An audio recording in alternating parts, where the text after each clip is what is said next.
You are the master of your fate. Let's begin.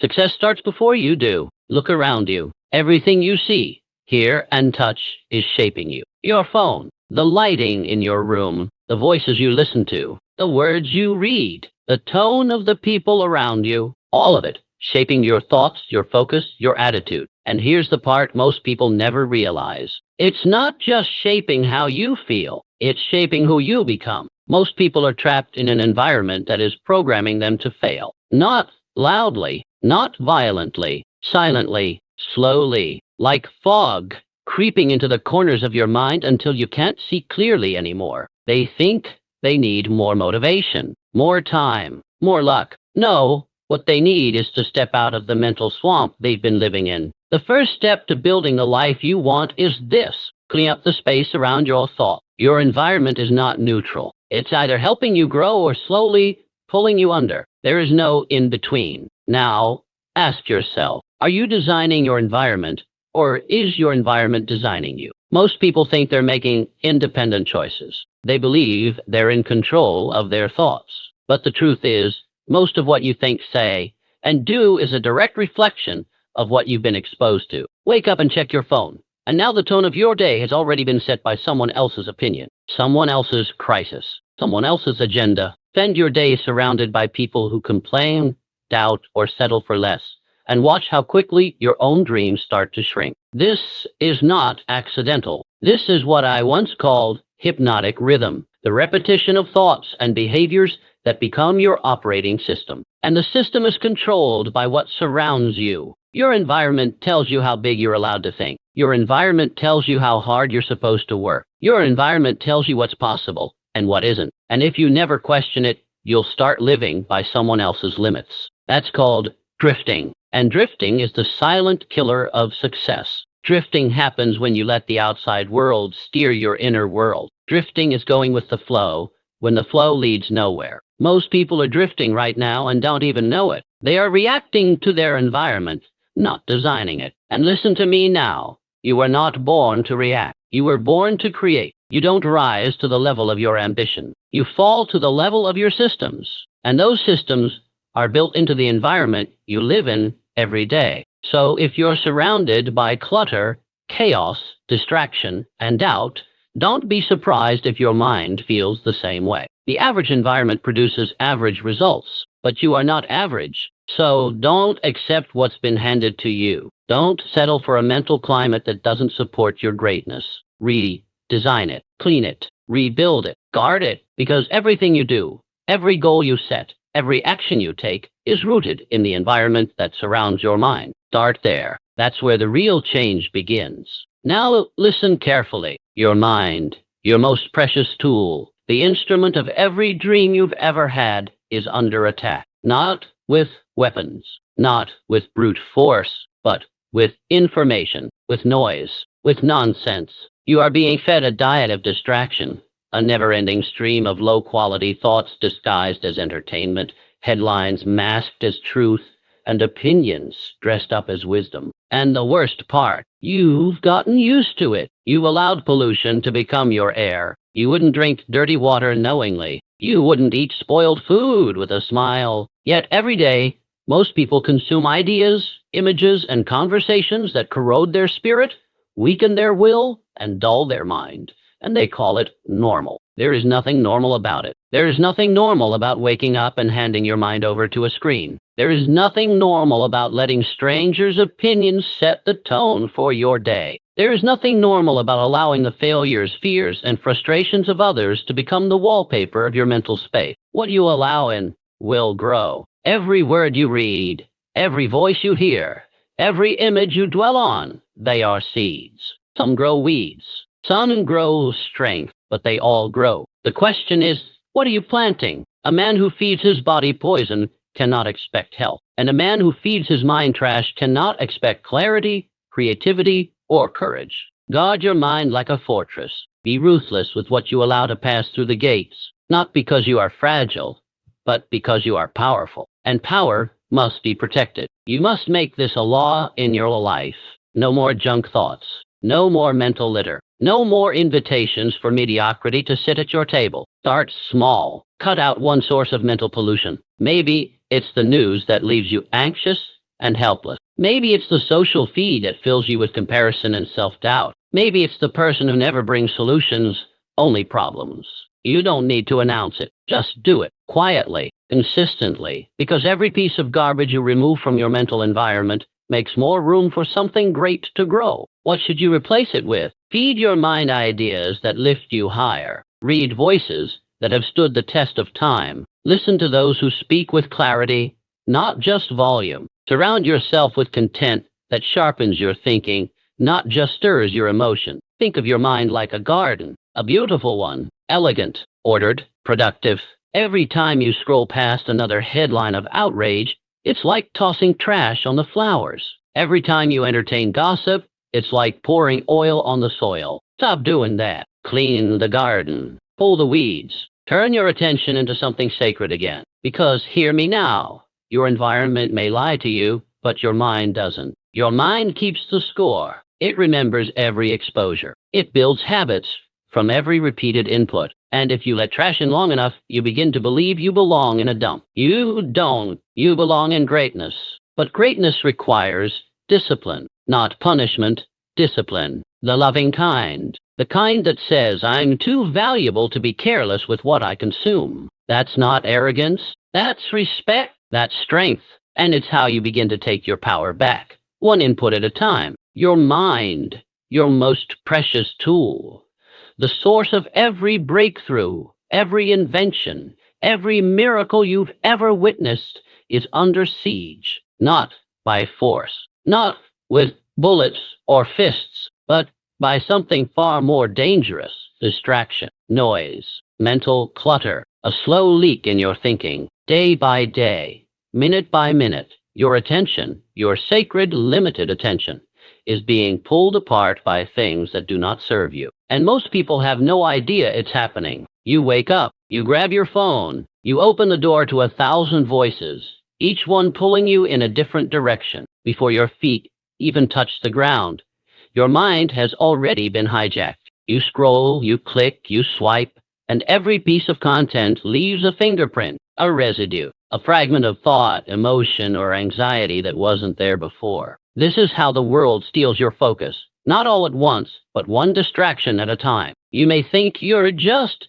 checking in, but what you're actually doing is checking out of your purpose, your peace, your clarity. You wouldn't pour dirty water into your car's gas tank and expect it to run. Yet most people feed their minds garbage all day long and wonder why they feel lost, overwhelmed, tired, unmotivated. It's not your mindset. It's not your willpower. It's not your motivation. It's your mental environment, and it's polluted. Let me tell you something that may sound simple, but it's the foundation of everything. What you feed your mind becomes your life. Every word you hear, every idea you absorb, every image you let in, it plants a seed. And once planted, it grows. Some seeds grow weed, others grow wisdom. But every single thing you consume is either building your vision or burying. You cannot grow greatness in contaminated soil. And make no mistake, most of the information people consume today is toxic. It's filled with fear, anger, outrage, comparison, shallow thinking, meaningless repetition. It's designed to trigger, not teach, to distract, not develop. That's why you must become a guardian at the gates of your mind, not a casual observer, a committed protector. From this moment on, you treat your attention like gold, like currency, because that's what it is. The most valuable asset you own is what you give your mind to. So I'll ask you plainly, who's speaking into your mind every day? What voices are shaping your beliefs? What are you allowing in that space where your dreams are supposed to grow? You see, the greatest danger of mental pollution is not that it shocks you. It's that it slowly normalizes mediocrity. It convinces you that outrage is normal, that fear is permanent, that scrolling past other people's lives is somehow living. It makes you believe that urgency is more important than meaning, that speed matters more than depth, that looking successful matters more than being successful. You must burn this into your memory. Every single day, you are either feeding your power or feeding your weakness. You don't need to become a monk. You don't need to live in silence, but you do need standards. Standards for what gets to live in your head. Here's how you start. Cut one negative input from your day. Just one. A news site, a toxic social account, a person who drains you. Replace it with something that builds you. A book that sharpens you. A voice that lifts you.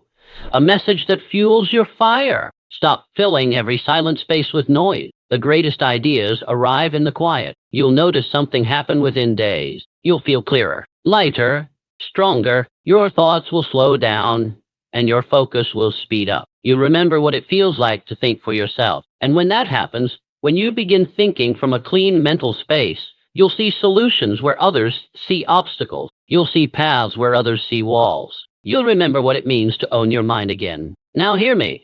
This world will not make it easy. Distraction is big business. Confusion is profitable. Keeping you reacting, doubting, comparing. That's the plan. But you're not here to follow the plan. You're here to rise above it. You are not here to consume endlessly. You are here to create powerfully, to speak with clarity, to act with direction, to build something that matters. But you cannot do that in a cluttered head. So clear the space.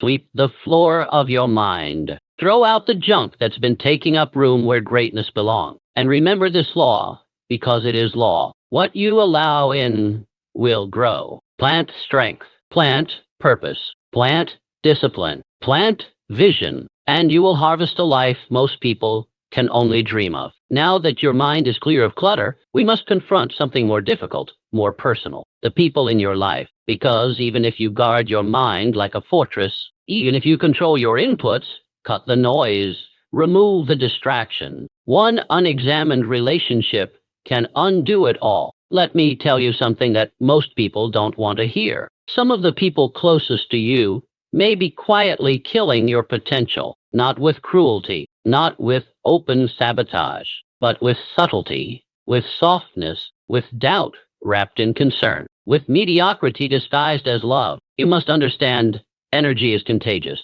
Beliefs are contagious. Fear is contagious. Spend enough time around someone with no vision, and your own dreams will start to dim. It doesn't matter how smart you are. It doesn't matter how ambitious you are. If you surround yourself with people who don't believe, you will stop believing. If you surround yourself with people who settle, you will start settling. Now, I'm not telling you to hate anyone. I'm not telling you to become cold or unkind. But I'm telling you this, if someone is constantly pulling you down, you do not owe them your future. Let me say that again, because too many people stay stuck in small lives trying to please small thinkers. You do not owe anyone your future. Some people, God bless them, are only meant to be chapters in your life, not the whole book. Their season in your story has ended. And the longer you hold on, the more you delay your own next chapter. Take a look around you right now. Who do you spend the most time with? Who do you text without thinking? Who do you let into your world?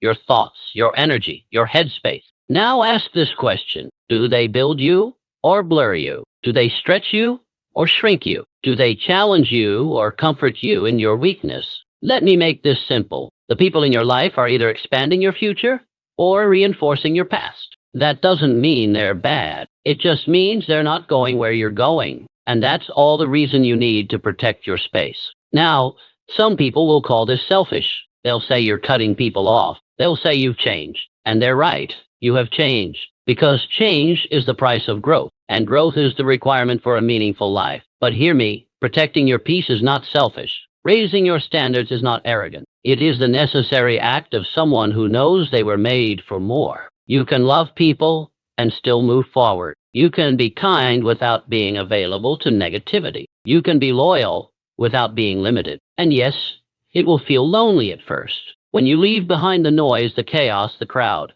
silence can feel strange. But in that silence, something powerful happens. You begin to hear your own voice again. And once that voice gets strong, once it becomes the loudest voice in the room, no one will ever be able to drag you back into the darkness you fought so hard to escape. So, how do you begin? Start simple. Stop explaining your dreams to people who haven't earned the right to hear them. Stop asking for advice from those who've never been where you're going. Stop waiting for permission from people who are afraid to give it. And instead, do this. Surround yourself with voices that speak to your strength. Spend time with those who expect more from you, not less.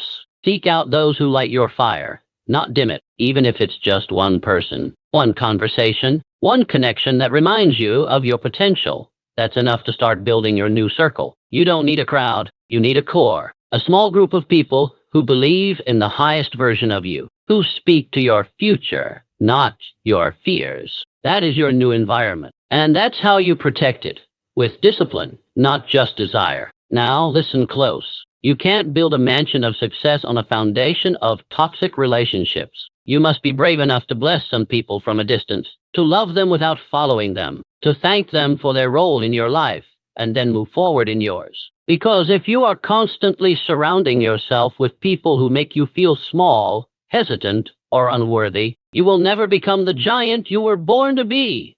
So today, this very day, make a decision, not a dramatic speech, not an emotional goodbye, just a quiet commitment to your own peace, power, and potential. Let the small minds talk. Let the doubters whisper. Let the critics watch.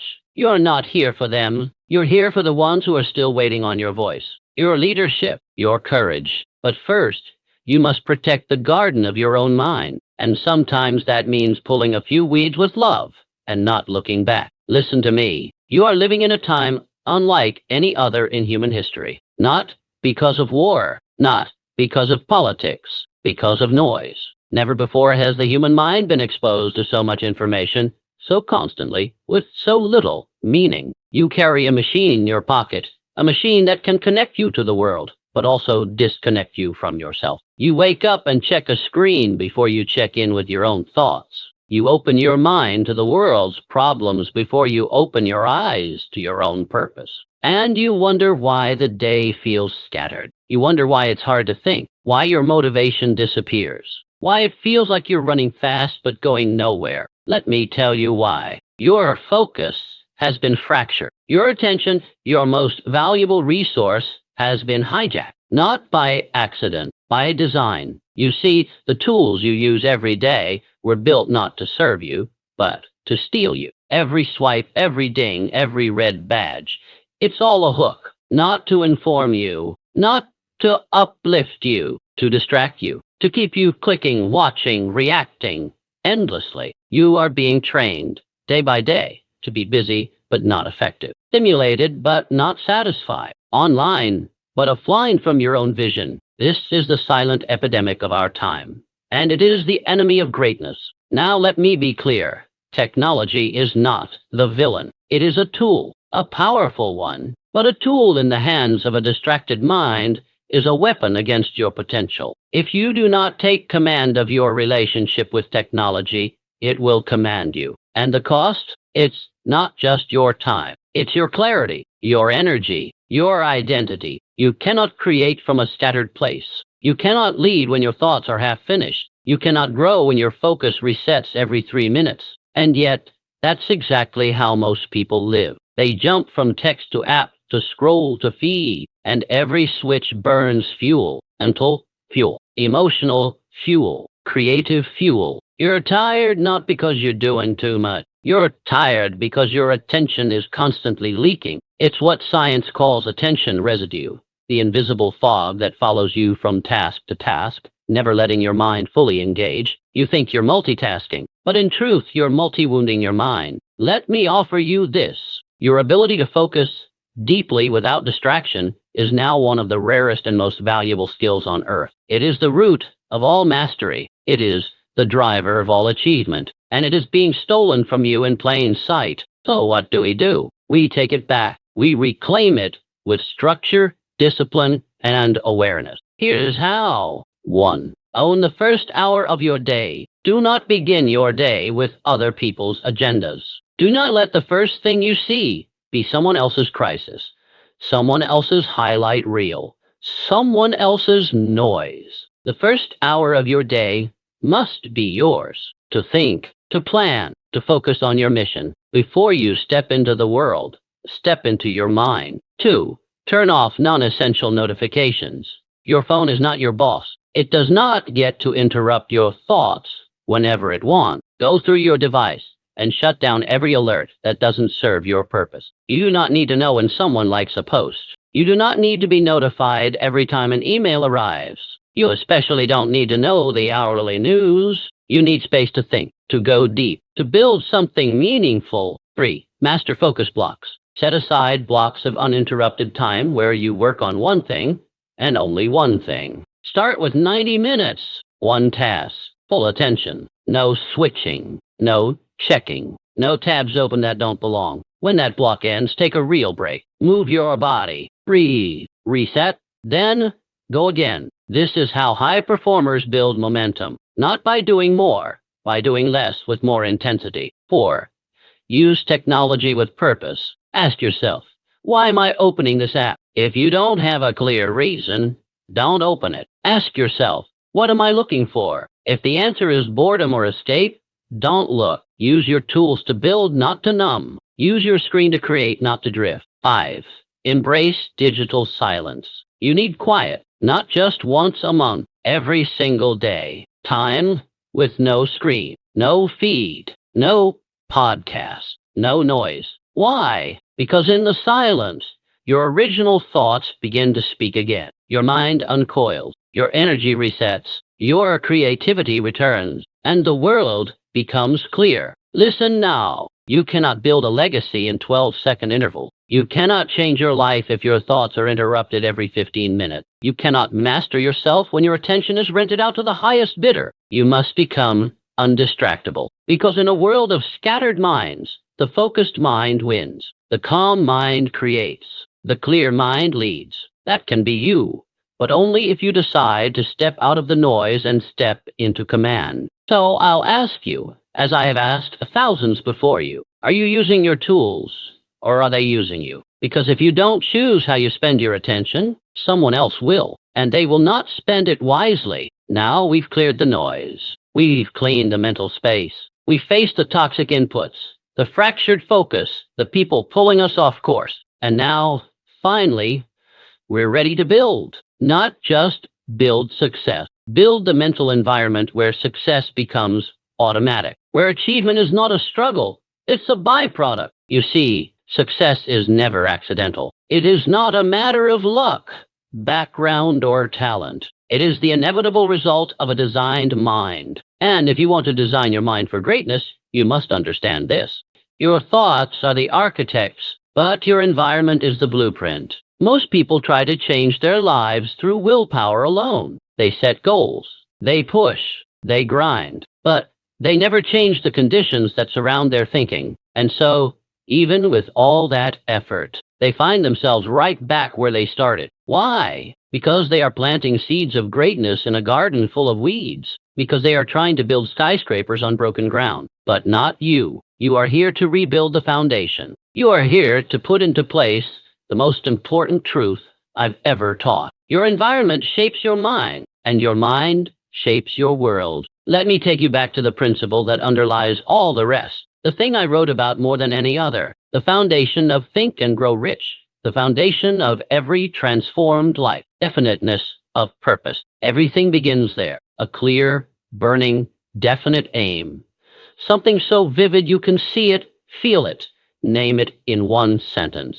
But here's what they don't teach. You cannot maintain that level of focus, that definiteness of purpose, in an environment that constantly scatters your mind. You need mental space that supports your vision, not contradicts it. Your physical surrounding, your routines, your conversations, your daily inputs, they must all align with your aim. Otherwise, your environment becomes a quiet saboteur, pulling your mind away from your purpose. So I ask you now, does your environment match your vision? Does your desk, your home, your digital world reflect the clarity of your mission? Or is it filled with distractions, reminders of the past, open loops, cluttered energy? Let me be very clear. A cluttered space is a cluttered mind. A reactive routine produces a reactive life. A passive input leads to a passive result. So what do? We design our environment to become a trigger for achievement. Let me explain. 1. Surroundings that reinforce belief. Wherever you spend your time, your office, your home, your car, make it a place that speaks back to you. What do I mean? Put your goals where you can see them. Write your vision and keep it visible. Surround yourself with symbols that remind you who you're becoming, not who you used to be. Every wall you look at should whisper one thing: keep going. You're getting closer. The average person walks through rooms that remind them of the past. You must walk through rooms that point you toward the future. 2. Remove neutral spaces. There is no such thing as a neutral environment. Every space you enter is either adding power or draining it. Don't ignore this. Don't say, "It doesn't affect me." It does. A cluttered corner steals energy. A room with a television blaring negativity steals focus. An inbox full of unresolved tasks steals clarity. Clean your space. Organize your surroundings. Make every place you enter a power station for your mind. 3. Prime your mental state daily. Every day without fail, take time to prime your mental environment. How? Simple. Read something that strengthens your purpose. Write something that aligns your thought. Repeat something that sharpens your identity. Even 10 minutes of this every morning rewires your emotional climate. You are not meant to stumble into your day. You are meant to command it. And you do that by directing your state of mind before the world can do it for you. 4. Audit your inputs ruthlessly. If a podcast drains you, cut it. If a song lowers your energy, skip it. If a friend's voice fills you with doubt, step back. You are not here to entertain every frequency. You are here to tune into the station of your mission. Be selective. Be strategic. Be serious about your energy, because no one else will protect it for you. 5. Make discipline automatic. Here is the most overlooked part of designing your environment. Your environment can make discipline automatic. Put the right habits within reach. Put the wrong ones out of reach. Want to read more? Put the book on your pillow. Want to stop wasting time online? Delete the app. Want to wake up earlier? Move your alarm across the room. It's not about forcing yourself through willpower. It's about setting up your world so that greatness becomes the path of least resistance. Let me say this again, and I want you to remember it. The environment is the silent partner in every success story. You will rise or fall to the level of the mental climate you allow yourself to live in. It is not enough to dream. It is not enough to plan. It is not enough to hustle. You must surround your mind with the fuel it needs to stay on fire. That means building a space that inspires, feeding yourself ideas that elevate, blocking out the forces that try to dull your edge, creating a system around you that pulls you forward even on days you feel off. This is what separates those who hope from those who achieve. Not just effort, environment, not just passion, design. So I leave you with this. Go back into your world with new eyes. Every room, every app, every conversation, every sound. Ask yourself one question. Does this help me become the person I've decided to be? If the answer is yes, lean in. If the answer is no, let it go. Because success does not begin with action. It begins with atmosphere. Change the atmosphere and the action will follow. Change the environment and the identity will evolve. And once identity changes, there is no going back. Now, we begin the real work, because understanding the power of your environment is only the first step. The next step is where most people fall short. They hear the truth.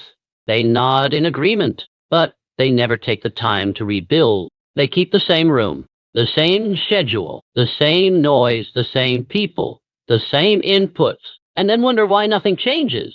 But not you. You are here to reclaim control. You are here to design the environment that builds the mind, that builds the habits, that builds the life. You are the architect now, and every detail matters. Let me remind you of this.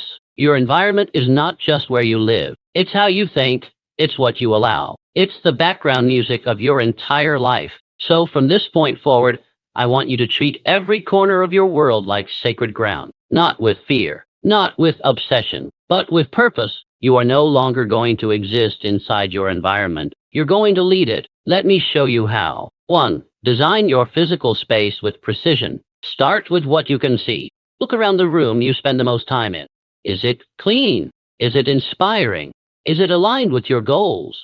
Or is it a museum of procrastination? You can't operate like a machine of focus and ambition inside a jungle of chaos. Your desk should not be a storage unit.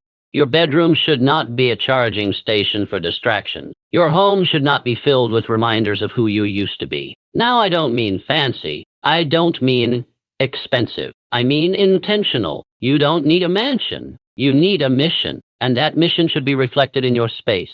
Here's your rule. Every object you keep must serve one of three purposes: clarity, energy, or identity. If it doesn't give you clarity, get rid of it. If it doesn't boost your energy, remove it. If it doesn't reflect the identity you're building, it's time to let it go. Create a space that breathes. Create a space that speaks. Create a space that feels like the headquarters of someone with vision. That's who you are now. 2. Take control of the invisible. Now let's go deeper, beyond what you can see, into what you can feel. The energy in your environment is real, and whether you notice it or not, it's shaping your state of mind every hour of every day. The lighting, the sounds, the air, the layout, all of it is sending signals to your brain. So, here's what I want you to do. Set cues. Cues are physical signals that trigger mental responses, and if you set them right, they can rewire your focus automatically. A candle you light when it's time to create. A playlist that means no distractions, full focus. A clean corner of your home reserved only for thinking and planning. A certain chair that you only sit in when you read, reflect, or write your goals. These may seem small, but they are not. They are anchors, psychological handles that lock your attention in place. And once established, they will work for you on autopilot. Stop relying on willpower. Start building an environment that triggers action without thinking. 3. Build a morning fortress. Your morning is your launch pad. If you lose control of the first hour, you'll spend the rest of the day chasing it back. So we don't leave that to chance. We design it. You wake up, no phone, no email, no feed, no noise. Before the world enters your mind, you enter your mission. Even 10 minutes. 10 minutes of reviewing your goal. 10 minutes of gratitude and visualization. 10 minutes of silence, stretching, or breathing. Whatever puts you in command, that's what you do. Every single day. No negotiations. Because when your day begins with intention, it ends with accomplishment. 4. Protect your digital world. Your digital world is part of your environment too. And for most people, it's the dirtiest room in the house. Cluttered with apps, accounts, distractions, open loops. So clean it. Unsubscribe. Unfollow. Organize. Block. This is not digital minimalism. This is digital defense. If it doesn't feed your purpose, it doesn't belong on your phone. If it doesn't bring peace or progress, it doesn't belong on your screen. Make your device a tool for impact, not escape. You are not a content consumer. You are a purpose-driven creator. So everything inside your digital environment should reflect that. 5.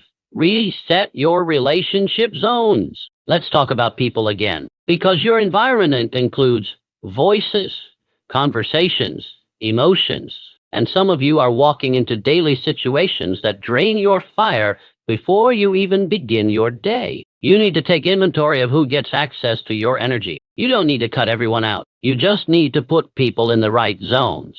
There are inner circle relationships. There are collaborative relationships. There are distant but respectful relationships. And then there are closed-door relationships. This is not cruelty. This is order. Because if everyone has equal access to your attention, no one gets your best, especially you. Protect your energy like a precious asset, because it is. 6. Set rhythms, not just rules. Finally, understand this. A powerful environment doesn't mean prison. It means rhythm. Structure that flows. Boundaries that support freedom. Systems that support your mind, not suffocate it. The goal is not rigidity. The goal is alignment. That your external world makes your internal world easier to manage. That your surroundings help you become the person you already know you are inside. You don't need to force success when you're surrounded by it. When every wall, every sound, every habit, every voice says the same thing. You are built for greatness, and this place proves it. So now, the time has come. Go back into your world with new eyes. Look at your room, your screen, your calendar, your habits as raw material. Not obstacles, opportunities to build something rare, to create a launch pad for the life you're committed to living. Because once your environment is aligned, you won't have to fight for success. You'll just step into it. Now that your environment is being rebuilt, now that you've cleared the clutter, cut the noise, and planted the seeds of clarity, there's one more piece you must put in place: your daily rhythm. You see, it's not the big leaps that change a life. It's not the one-time speeches, the emotional highs, the quick bursts of motivation. It's what you do daily, consistently, deliberately, that determines who you become. You do not rise to the level of your ambition. You rise or fall to the level of your routines. So, if you want to build a new life, you must begin by building a new day. Not just once in a while, every day. Success is not something you chase. It is something you install into the hours, into the minutes, into the moments that make up your life. And that installation begins here. Let me walk you through it. 1. Own the first hour, no matter what. Your first hour sets the emotional tone for the rest of the day. If you begin in chaos, distraction, and reaction, the whole day becomes harder to manage. But if you begin in control, if you begin with intention, the entire day bends in your favor. This is your sacred hour. I don't care if it's 30 minutes or 90. You own it completely. During this time, you do 3 things. A. Prime your purpose. Read your definite major aim. Speak it aloud. Remind yourself what matters. You are not here to drift. You are here to direct. B. Move your body. This is not about burning calories. It's about waking up your mind. 10 minutes. Push-ups, stretching, walking, breathing. Doesn't matter. Move. C. Feed your mind. 5 pages of something that sharpens you. 1 lesson that elevates your thinking. You begin the day as a student of greatness. No phone, no email, no social. The world does not get access to you until you get access to yourself. 2.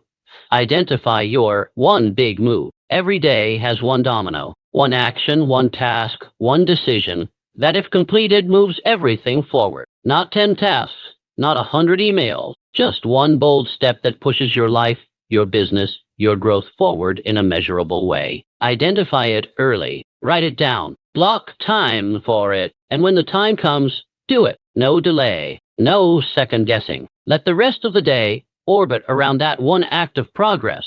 This is how momentum begins. 3. Use time blocks like a pro. The average person lets the day come at them like a wave. Unpredictable, chaotic, exhausting. You're not average. You pre-decide what each chunk of time is for. Not rigid, not robotic, but clear. Block time for focus. Block time for meetings. Block time for rest. Block time for family. Block time for strategy. Block time for nothing. The goal is not to squeeze every second. The goal is to assign your energy to what matters most before the distractions try to steal it. 4.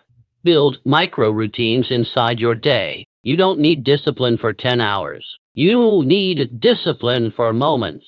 Moments where you say, this is what I do now. You need micro routines that act like mental checkpoints, clearing your head and resetting your fire. Let me give you examples. After lunch, 5 minutes of silence. Close your eyes. Reconnect with your goal. Before every call, 1 deep breath, 1 sentence of intention. Before sleep, write 1 win from the day, 1 lesson, 1 priority for tomorrow. These tiny rituals are not fluff. They are structure for your state of mind. And a stable state of mind is the foundation of consistency. 5.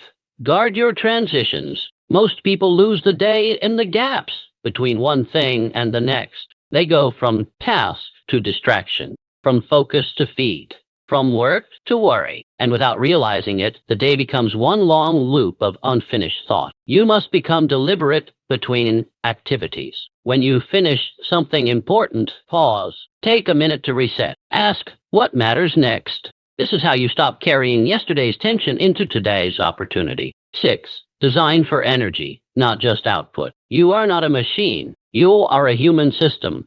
Mental, emotional, physical, spiritual. And if you ignore your energy, you will eventually sabotage your result. So build energy into the day. Move your body every 90 to 120 minutes, even for 3 minutes. Drink water more than you think you need. Get real light on your skin. Natural light triggers natural focus. Eat clean fuel. Don't punish yourself.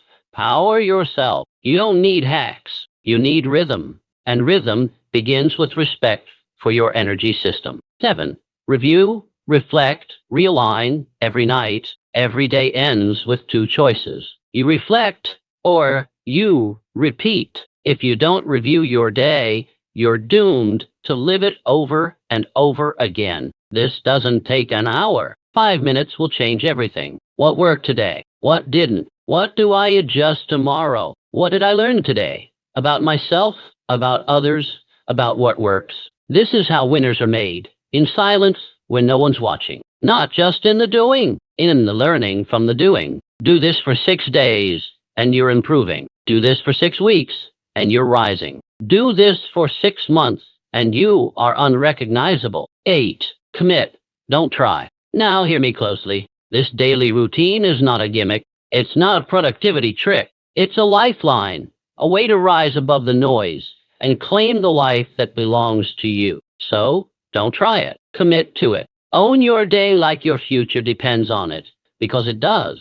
And remember, you don't have to be perfect. You just have to be consistent enough to build the momentum that carries you forward. That's the secret. That's the edge. That's how ordinary people do extraordinary things. Not once, but daily. Let me ask you something, and don't answer too quickly. Who has access to you? Not just who do you know, not who do you tolerate, not who shares your last name or your inbox.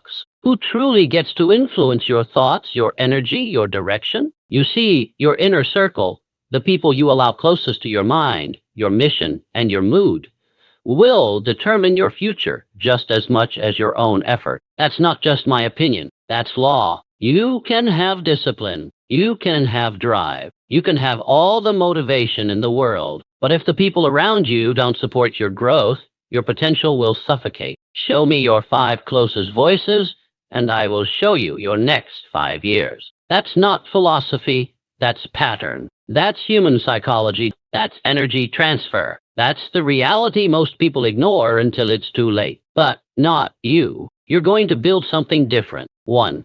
The myth of the lone wolf. The world celebrates the solo achiever, the self-made man, the lone genius. But here's the truth.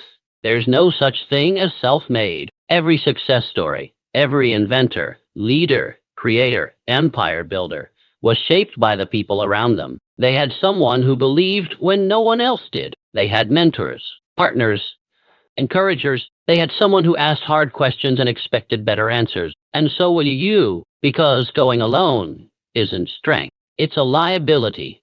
You were not built to do this by yourself. You were built to lead, yes, but also to be lifted by the right people at the right time in the right way. And if you don't build that system deliberately, you'll default to the average of your surroundings. 2. Energy is contagious. Choose it wisely. Every person in your life is either fueling your fire or dampening it. There is no neutral presence. They may not mean to. They may even love you. But if their mindset is stuck, if their energy is chaotic, if their belief is small, that current pulls you under. And it happens slowly. At first, you just lower your voice when you talk about your goal. Then you start second-guessing your plan. Then you stop talking about your vision altogether. Not because you lost faith, but because your environment didn't support your voice. And that, my friend, is the first step towards settling. That's how dreams die before they're ever even tested. So here's the rule. If they lower your standard, they don't belong in your inner circle. Wish them well. Love them from a distance. But protect your momentum. You don't need constant cheerleaders. But you do need people who want to see you win and aren't afraid to tell you when you're slacking. 3. The 4 people you must have in your circle. Let's make this simple. Your inner circle doesn't need to be large. In fact, the tighter it is, the stronger it becomes. But there are 4 types of people you must intentionally bring into your life. First type, the believer. This person sees your future self clearly. Even when you forget, they hold the vision. They remind you of who you are. They don't let you shrink. Second type, the builder. This person turns ideas into action. They're grounded, strategic. They help you execute. They're not dazzled by the dream. They're focused on the how. Third type, the challenger. This one's uncomfortable but necessary. They don't let you get away with weak thinking. They ask hard questions. They stretch your limits. They force growth. Fourth type, the mirror. This person reflects who you're becoming, not who you've been. They're evolving too, and your conversations with them keep your fire lit. Now, ask yourself, do I have these people? And if not, am I actively seeking them? You won't find them by accident. You find them by becoming someone they want to walk with. 4. Conversation is construction. Listen closely. Every conversation builds something. It either builds up belief, clarity, momentum, or it builds up doubt, excuses, and distraction. And the people who truly support you, they talk differently. They don't just gossip. They don't just vent. They don't just pass time. They talk in goals, in systems, in ideas, in next steps. They challenge each other's assumptions. They sharpen each other's language. They leave every call or meeting feeling clearer, not heavier. You need that kind of energy in your life daily. So here's your challenge. Audit your last 5 deep conversations. Were they growth-driven? Were they aligned with your vision? Or were they pulling you back to the past? If it's the latter, you have work to do. 5. Be the person you're looking for. This is the part most people miss.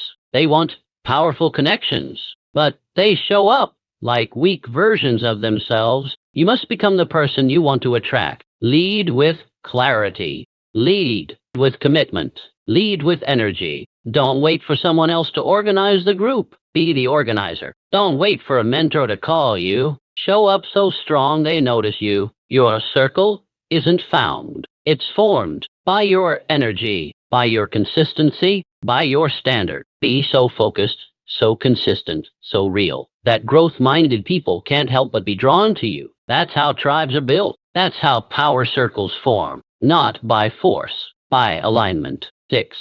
Set the standard and hold it. This is your new rule. No low-energy partnerships. No alliances based on fear. No friendships based on old versions of yourself. No connections that feel like transactions. You are here to create, not conform. To rise, not explain yourself. To build with people who are building themselves. And if someone cannot rise with you, let them stay where they are. Don't carry what you were never meant to drag. Final word. You are not alone, but you must choose wisely. You're not in this alone, but you are responsible for your environment, and that means curating the voices that surround you. Choose people who sharpen your thinking, who speak life into your mission, who show up when it's hard and get excited when it gets harder. You are not just building a routine. You are building a network of strength, a tribe of focused minds, a circle of driven spirits. And from this point forward, you do not compromise that standard. Not for comfort, not for loyalty, not for nostalgia. You've got somewhere to be, and the right people will not slow you down. They'll run with you. You've come a long way. You've cleaned your mental space. You've faced your distractions. You've rebuilt your routine. You've even upgraded your circle. But now comes the part where it either sticks or slips. And that comes down to something most people overlook. Not just action, but anchored action. Not just goals, but habitual triggers that pull you into motion automatically. You see, motivation fades, but habits remain. And if you want to build a life that lasts, a life where greatness becomes your default, then you must master the art of environmental anchoring. Let me explain what that means. 1. What is an environmental anchor? An environmental anchor is a cue, a signal embedded in your surroundings that triggers a specific behavior, thought, or emotional state. In simple terms, it's when your environment reminds your brain what to do without needing willpower. Most people don't do this intentionally, but their lives are still full of anchors, just the wrong kind. The bed becomes an anchor for scrolling, not sleeping. The kitchen becomes an anchor for emotional eating. The phone becomes an anchor for distraction instead of direction. Their desk becomes an anchor for overwhelm, not output. The result? They walk through a world that's subtly pulling them in the wrong direction every single day. But when you take control of your anchors, everything changes. Because now, your environment works with you, not against you. 2. Why anchors are more powerful than motivation. Motivation is emotional. Habits are mechanical. And anchoring is how you bridge the two. When your mind sees the same cue consistently, a time, a place, a smell, a sound, it begins to associate that cue with a behavior. This is how world-class athletes train. This is how top performers enter flow states. This is how deep thinkers drop into creative focus. It's not luck, it's design. They've trained their brains to recognize the signals of action and to respond automatically. And if you build the right anchors, you'll begin to operate from that same level of unshakable rhythm. 3. Start with 1. The keystone anchor. Don't try to change everything at once. Pick one space, one cue, one habit. I call this your keystone anchor because once it's in place, everything else becomes easier to align. Here's how to build one. A. Choose the trigger. It could be a time of day, a specific location, a certain object, a sound, a scent. Example, lighting a specific candle at your desk before a writing session, or putting on a certain playlist every time you begin your workout. B. Choose the action. One action only. Specific, repeatable, purpose-driven. Example, writing your daily goal, doing 5 minutes of visualization, reviewing your plan for the day, reading 10 pages. C. Repeat it at the same time, in the same place, in the same way, every day. Consistency builds recognition. Recognition builds automation. Automation builds identity. That's the chain. And it starts with one deliberate anchor. 4. Build a layered ritual around that anchor. Once your keystone anchor becomes automatic, you can build a ritual around it. Now, we're not talking about superstition. We're talking about systems. Systems that move your body and mind into peak condition on command. Think of it like this. Your ritual is the on-ramp to your best self. Here's an example of a layered ritual around a morning anchor. Wake up at the same time. Drink water immediately. Open your blinds and let light hit your face. Sit down in one specific chair. Light a candle or start a playlist that always means focus. Read your definite purpose out loud. Write down your one big move for the day. Do 10 push-ups. Begin your first focus block. This doesn't need to take an hour. Even 10, 15 minutes of structured cues can completely shift your emotional and mental state. Because now, your environment is whispering, it's time to lead. It's time to move. It's time to rise. 5. Upgrade existing anchors. You don't need to create everything from scratch. Look around your life and identify what's already triggering behavior, and simply upgrade it. Example, you already drink coffee every morning. Instead of scrolling your phone, anchor that cup of coffee to 5 minutes of reading or thinking. You already drive to work. Instead of listening to randomness, anchor that drive to a podcast or audiobook that sharpens your mindset. You already walk through your front door every night. Anchor that moment to a new state. Maybe gratitude, maybe presence, maybe one positive conversation with someone you love. Your life is already full of cues. You just haven't taken control of what they mean. Now you will. 6. Use visual anchors for identity. This part is critical. Environmental anchors don't just shape behavior, they shape identity. And nothing does that faster than visual reminders of who you are becoming. So do this. Post your definite major purpose, where you see it daily. Keep your affirmations printed, visible, and specific. Put your goals in places where your eyes go naturally. On your bathroom mirror, on your phone lock screen, on your whiteboard. Use photos, objects, or quotes that remind you of your future self, not your past. Your environment should feel like it belongs to the person you're becoming, not the version you're leaving behind. This isn't vanity, it's vision. You become what you're constantly reminded of. So give yourself the right reminders.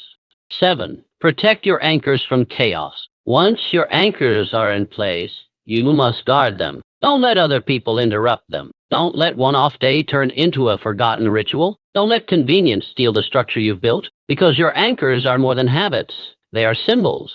They tell your subconscious, I take this seriously. I am this person. I'm not going back. And the more you protect them, the stronger they become, until one day you look up and realize you don't need to try anymore. You just do it. You don't need to push. You are the kind of person who lives this way. That's how change sticks. That's how identity transforms. Not through force, but through anchored repetition. Final thought. Build a life that reminds you who you are. You're no longer reacting to your surroundings.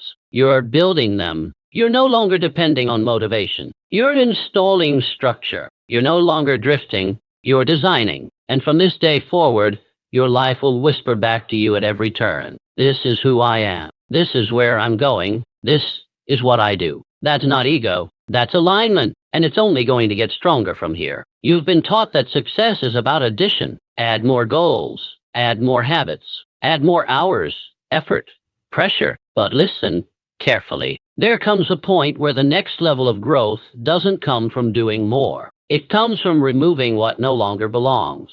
This is the art of subtraction, the discipline of elimination. And it may be the most powerful decision you ever make, because the world today is not short on tools. It is drowning in them.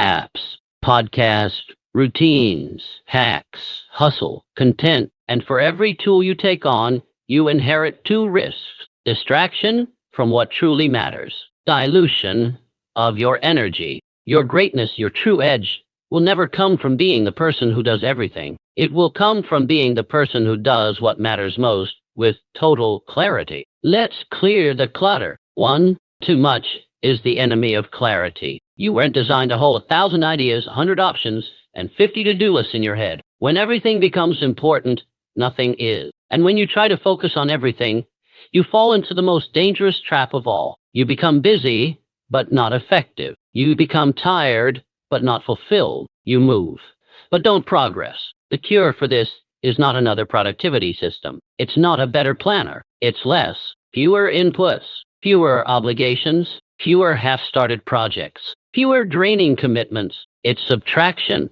with courage, because simplifying your life takes more strength than complicating it. 2. Decide what you will no longer entertain. There's a question I want you to start asking yourself daily. What am I still tolerating that no longer belongs? It could be a commitment you've outgrown, a task you dread but keep saying yes to, a source of information that leaves you anxious or unfocused, a conversation you keep having that never leads anywhere, a habit that eats your energy and offers nothing in return. Now hear me. You don't need a bigger to-do list. You need a stop doing list. And the longer you delay the removal of what no longer belongs, the longer you delay your next level of freedom. This is not about being ruthless. It's about being ready to let go of what's holding you back, even if it looks harmless, even if you've gotten used to it. Because comfort can become a cage, and noise can disguise itself as value. So today, start clearing. One thing, one task, one source of noise. Remove it, and feel what comes rushing back in its place. Clarity, space, peace. 3. Subtraction creates power. Think of the most powerful minds in history, the greatest leaders, creators, builders. What did they have in common?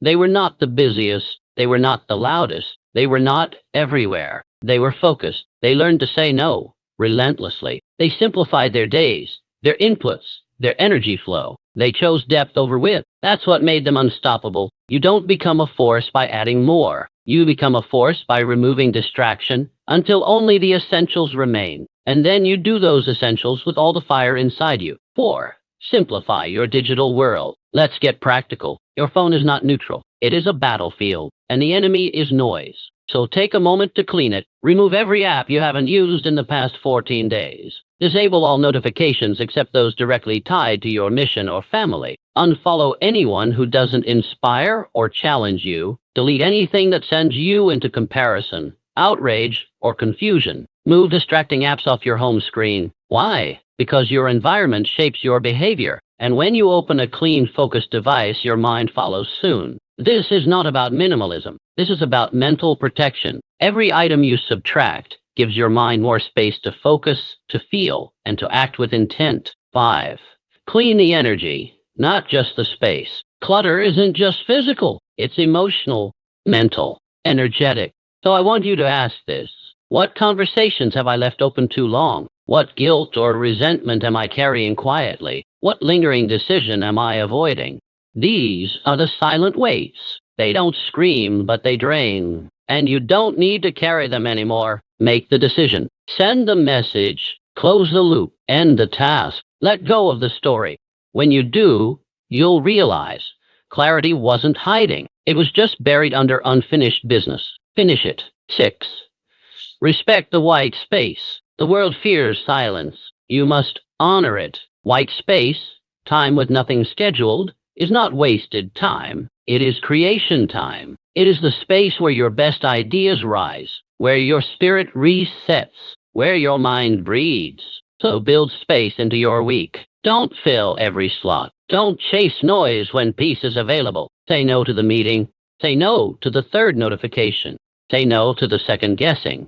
and say yes to the space where your next breakthrough is waiting. 7. Ask the most important question. What's essential? Every day, every week, every month. Come back to this one question. What's essential right now? Not what's popular, not what's urgent, not what's easy. What's essential? And once you identify it, cut everything else. It's not selfish. It's not harsh. It's how you stay free. It's how you stay effective. Success is not about being more. It's about being true. And truth lives in simplicity. Final word. Make space for the life you want. Everything you want is waiting for you, but it cannot arrive while your life is full of what no longer fits. So clean the shelf, clear the path, empty the inbox, close the chapters, make space, because that's what subtraction really is. Not the end of something, but the invitation for something greater to take its place. And when it does,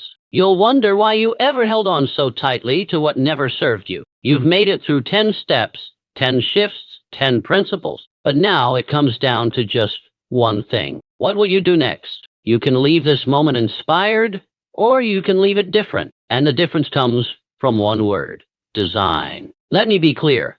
This is not about thinking positive. It's not about waiting for motivation.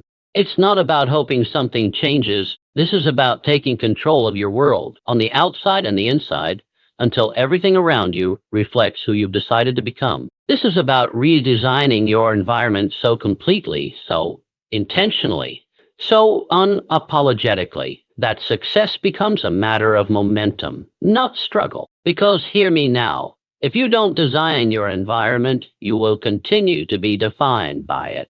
And that ends today. You've outgrown who you were, the person you used to be, the habits you used to tolerate, the distractions you used to entertain. They don't belong in this next chapter. You've seen what's possible. You've felt the shift. You've heard the truth. Now you must walk into it. That doesn't mean changing everything overnight. It means committing to one powerful truth. You are responsible for the atmosphere you live in, not your boss, not your past, not the world. You. And that's the most powerful position you can ever stand in, the position of responsibility. Design is not decoration. It's direction. Let's get something straight. When I say design your environment, I'm not talking about fancy vision boards or perfectly color-coded calendars. This is not about aesthetic. This is about alignment. Your space, your habits, your routines, your relationships, your inputs, every single one of them must begin pointing in the same direction, toward the future you've claimed. This isn't about being busy. This is about building flow, the kind of rhythm where the environment carries you forward instead of holding you back. Think about it. If every time you walk into your workspace, you feel inspired, if every morning begins with clarity and purpose, if every person you speak to supports your elevation, if every object, sound, and system in your life reminds you who you are, then success becomes inevitable, not because life got easier, but because you got aligned. The final audit, 10 questions to reshape your world. This is your last exercise. Don't rush it. Sit with each one. Write, think, adjust. You're not just answering questions. You're writing your next chapter. 1. What does my physical space say about my future? Does it reflect where I'm going or where I've been? 2. What daily inputs am I allowing that dilute my clarity? News, social media, gossip, random noise? 3. What energy do I feel when I wake up? And where is it coming from? What are my first 30 minutes really made of? 4. Who in my life raises my standard and who lowers it? Have I made the hard decisions around that? 5. What tasks am I doing out of habit that no longer serve me? What can be delegated, dropped, or redesigned? 6. Is my routine built for momentum or maintenance? Am I waking up with purpose or just repeating yesterday? 7. What anchors have I installed to trigger action automatically? Are my habits tied to cues or are they left to chance? 8. What unfinished projects, conversations, or loops are draining my energy? What needs to be closed today? 9. What am I still tolerating out of comfort, fear, or nostalgia? What am I pretending doesn't matter when it really does? 10. What one change today would create the most immediate alignment with my future self? And will I do it? Make the environment match the mission. You have a mission. I know you do. But now your mission needs reinforcements. It needs an environment that whispers back to you.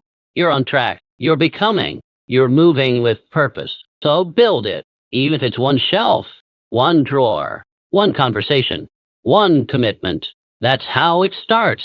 And piece by piece, room by room, hour by hour, your life becomes a reflection of the decision you already made. I'm done living by default. I'm building by design. Your declaration, say this with me, not as a mantra, but as a personal contract with yourself. I will no longer wait for change. I will build it. I will no longer be shaped by what surrounds me. I will shape it. Every habit I install, every voice I allow, every space I occupy will reflect the person I am becoming. And that person is powerful, clear, focused, and free. Say it again tomorrow. Say it again until your life says it for you. This is the pivot point. From this moment forward, you do not need permission. You do not need perfect timing. You do not need anyone to understand your urgency. You've got the tools. You've got the plan. And most importantly, you've got the power. So go. Rearrange the room. Shut off the noise. Draw the line. Light the candle. Wake up early. Say no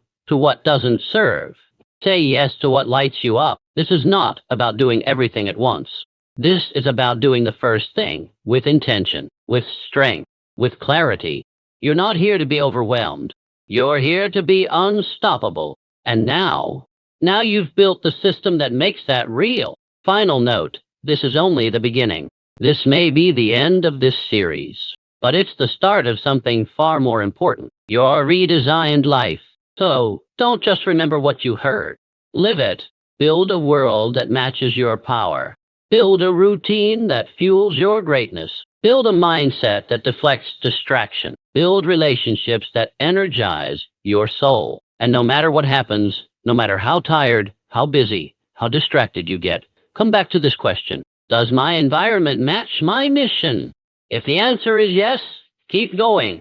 If the answer is no, adjust. Immediately, decisively, with conviction. This is your time. You don't need more content. You need movement. And now you have it. Go lead. Remember, your success begins the moment you decide to act.